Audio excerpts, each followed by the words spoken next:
Hi, it's Miss Southam here, and this is Chapter 9 of Kaspar, Prince of Cats. Good luck and God bless you. It was our blessed good fortune that Mr. Stanton and I were on the boat deck at the time the last boat was being lowered. It was not one of the large wooden lifeboats, they were all gone by now, but one of the lifeboats with canvas sides, some 20 or more feet long, with a rounded hull. This one was stored below a funnel, and there were some men trying to manhandle it down on the deck. A couple of crew among them. One of them was shouting at us, "This is our only boat left. This is our only chance. We need more hands here." Wading through the water that was waist high by now, Mr. Stanton and I and a dozen other men did all we could to help them heave the boat up and over the rail. All of us knew this was our last hope. How we strained and struggled to launch the lifeboat, but it was too heavy and too cumbersome for us. There weren't enough of us, and we were soon very exhausted by our efforts. We couldn't do it. The Titanic was groaning and grasping all about us. She was going down at the bow fast.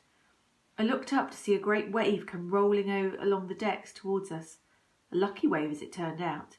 It swept the lifeboat overboard, and we went with it. The shock of the icy sea drove all the breath from my body and left me gasping for breath.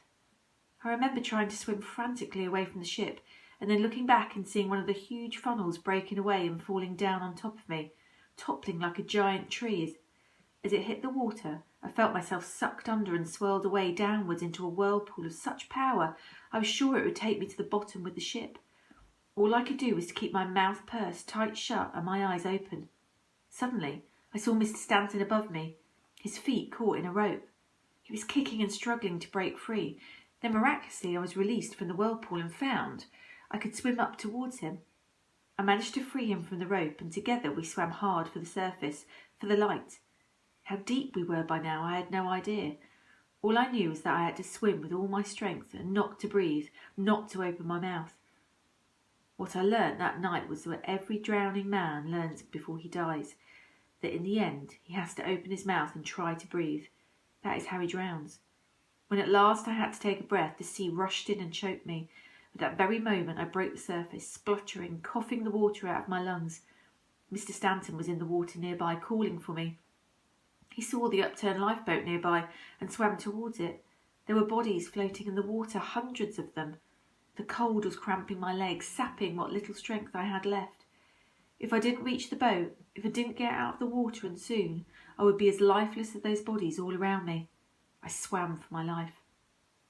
There were other survivors clambering on to it when we got there, and I could see how there wouldn't be room for us as well. But helping hands hauled us both out of the sea, and we joined them there, half standing, half lying back against the upturned hull of the lifeboat, and clinging to one another for dear life. Only then did I really begin to take in the horrors of the tragedy I'd been living through. The shrieks and cries of the drowning were all around me. I caught my last sight of the great Titanic, her stern almost vertical, slipping into the sea. When she was gone, we were left only with the debris of the dreadful disaster strewn all around the ocean, and those terrible cries that went on and on. And there were swimmers in the sea all around us, every one of them, it seemed, heading our way. Very soon we were swamped with them, and we were turning them away, yelling at others who came nearby that there was no room. And that was truly, horribly true. The buoyancy of our boat was already under threat. We were low in the water as it was, and all of us would be lost if we took on any more. What I have never forgotten is that even in their desperate plight, many of those swimmers seemed to understand the situation perfectly and accept it.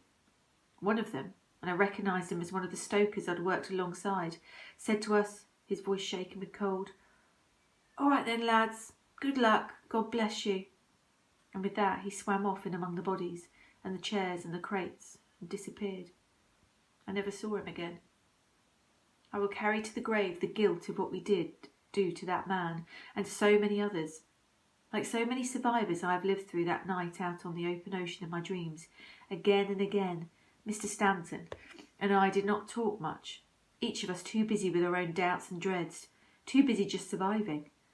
But side by side we endured together. I know that for me it was memories that kept me going. I think I relived most of my life that night. Harry the cockroach in his matchbox, the Countess Kandinsky sweeping into the Savoy in her ostrich feather hat, taken her bows at the opera that night. Kaspar curled up on her piano as she sang, Elizabeth beaming up at me as she fed him his liver. Elizabeth on the roof of the Savoy, Elizabeth and her mother in the lifeboat with Kaspar hidden in the blanket. Around us the ocean was silent and empty now. There were no more cries for help, no more last messages to mother, no more appeals to God. We looked, and we never stopped looking, for the lights of a ship on the horizon that might bring us some hope of rescue. Our lifeboat had floated away from all the others by now, and from all the wreckage that had littered the ocean. We were quite alone and quite helpless. From time to time, one of our number, that was about 30 of us, I think, said the Lord's Prayer, but for the most part we were silent. The growing fear for all of us as the night passed was the sea itself. At the time the ship went down, the ocean was completely calm, just as it had been ever since we left Southampton. But now all of us could feel that there was a swell that was building, and we all knew that if the waves worsened, our fragile craft would be bound to sink beneath us. Sleep too soon a danger. Already one of the older passengers had simply fallen asleep and slipped into the sea. He went down without a struggle.